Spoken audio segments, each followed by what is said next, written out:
هو نحن كل داعية في بلده، لأن في الحقيقة المشكلة أكبر من سجادة للصلاة ومنشور بل مجرد الأسماء والكلمات.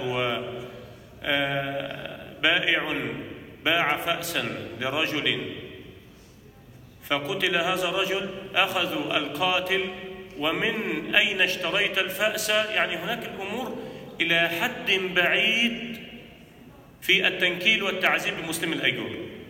ومشكلة التلفاز، تلفزيون وسائل النشر، لا يسمحون لا بالتلفاز ولا بإنترنت ولا بأي أخبار عن أخبار المسلمين.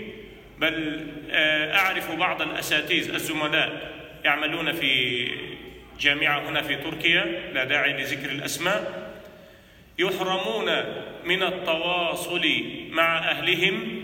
يعني زميلي منذ أعوام لا يعرف أين أباه ولا أمه ولا أهله، لا يسمح بدخول أي وسائل اتصال، لا عبر الهاتف ولا الإنترنت ولا التلفاز. ما أود أن أقوله إخواني الكرام في ختام هذه الجلسة الكريمة بعد إذن السيد الأستاذ رئيس الجلسة، أن تكون الطلبات في إطار الواقعية وفي إطار الممكنات.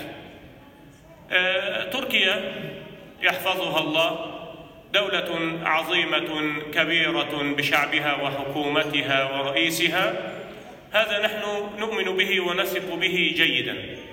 لكن تعرفون مجريات الأحداث في العالم.